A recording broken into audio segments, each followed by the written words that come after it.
So look, if you work in the trades, you create wealth and equity for other people every day, really. And you might have decided that 2026 is going to be the year that you want to do some of that hard work for yourself. Maybe you're thinking of buying a home and that's your New Year's resolution. Maybe you're just thinking of taking the first steps next year.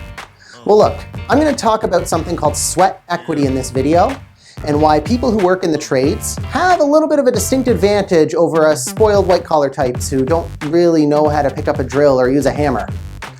Sweat equity, all it really is you buy a home, you intend to live in it for a few years, but you're doing improvements that actually boost its value.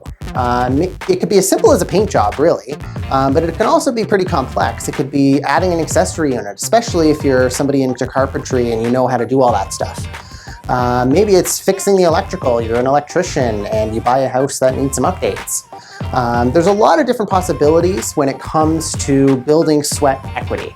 The core principle is that you're doing the work, basically just to boost the property's value when you go to sell it down the road.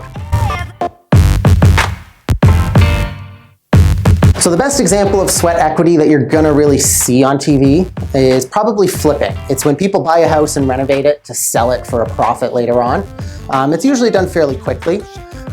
It's not what we're gonna talk about today. And the reason I say that is flipping has gotten harder in recent years. I mean, the costs have gone up and that's made the margins a lot tighter, especially with the correction year that we just had.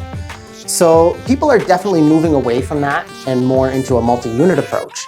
Does that mean you should give up renovating your own home forever? No. Sweat equity is really something you should focus on over the long term. You buy a home that you like, it's livable, and you do those improvements while you're living in it.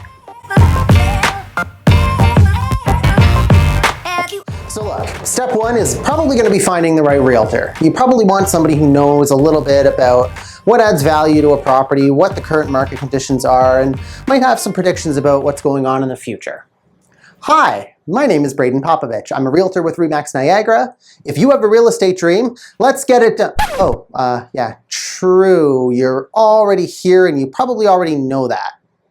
Cut.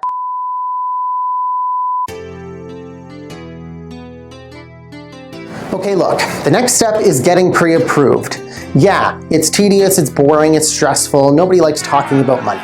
But at the end of the day, you gotta know what your budget is. The worst thing you can do is go house hunting, find a place that you like, only to find out that you can't afford it later on. Now, let's say you go, you get pre-approved, and it's not the amount that you're gonna need. Well, what do? You don't have enough. There is the option of finding other buyers and grouping together to buy the place. Now, this doesn't mean that you've got to share kitchens and bathrooms with other people, friends, family, strangers, otherwise. Nobody wants to do that. But you don't really have to. I mean, you can get a duplex, a triplex, a multi-unit property of any number of units, really. I mean, they do exist under 500,000 even here in Niagara. I've dealt with them personally. Now, the other thing to remember too is it's not just about the financing and the monthly payment. It's what are your closing costs and what is your renovation budget that you'll have left over afterwards? I mean, do you want to start renovating the place right away? Ideally, you'll buy a place that's fairly livable and that way you don't feel forced to do it right away. But a lot of places you're probably going to want to do a little bit of work right away. Now, there's the Purchase Plus program. That's where you can bundle some repairs into your mortgage. However, you do have to have the funds up front to pay for that, and then you get reimbursed after. Now, is that program for everybody? No, but it's definitely an option that's available to you, and it will definitely help you boost the value of your property. Now, the other thing too is you got to know what your plans are. What are you going to be doing in the next few years? Are you going to be living in this place for the next few years? You don't really want to think short-term flipping. It's, like I said before, it's becoming riskier. The odds are that you're not going to make the money that you think you're going to make just by flipping alone. Real estate is long-term, not short-term. Give it to me, baby. Well, let the house hunt begin. Now, you don't want to get yourself only looking at teardowns. There's a big reason for that. The lender and the insurer, first of all, they're not going to want to put their money on the line for something that is not structurally sound, could fall over in a week or catch on fire. And you're also going to be living in this place. Do you really want to be living in something that's not safe to live in? I mean, that's the big part here is you're gonna be living in the place. You have to remember that the entire time you're doing these kind of searches. And you really gotta know, like, what's the electrical, what's the plumbing, what's the insulation, how old is the HVAC system, and how old's the furnace, etc. What's the air conditioning like? All of that. A big tip I'll give you is to take notes at every showing you go to. I do that with clients. I'm kind of on my phone. It looks like I'm texting, but I'm actually just writing little things down as I go. Because let's face it, you can't take photos of video when you're on a showing, but you can take some notes. Now, the reason I say to do this is you can't just really get a second showing. A lot of the time, if you go to do that, the agent's just gonna say no unless you're thinking of making an offer and they know for sure that they're gonna get something out of it. Because a lot of sellers don't wanna just have a stranger coming to their house repeatedly, let's face it. Now, the other reason I say take a lot of notes is when we get to the pre-planning stage, when we go to make an offer, we wanna make sure we're making smart offers. So like I said, pre-planning is important. So let's say you found a place that you like, you're thinking of making an offer. Before you go to do that, look at what you're gonna need to do. Have a plan. What do you like, what do you not like, what are you gonna do, and what can't you do? I mean, at the end of the day, know what your skill set actually is. I mean, just because you're an electrician doesn't mean you're a plumber. Just because you're a roofer doesn't mean you can build a deck. So know what you can do and know what you can't do so that you're not taking unnecessary risks and that you know where you're actually gonna have to spend more money compared to other things. Now, a bonus tip too would be to focus on things that are actually going to have a return on the investment that you make, especially if you're gonna spend a lot of money. Look at things that add enough value to pay you back in a few years when you sell them. The biggest one right now is probably roofs. But even honestly, like I'll tell you right now, believe it or not, a paint job can do wonders. I mean, visual aesthetic really does help buyers. It really gets them to feel comfortable. That's why every new build that you see, there's white, bright paint everywhere. It works.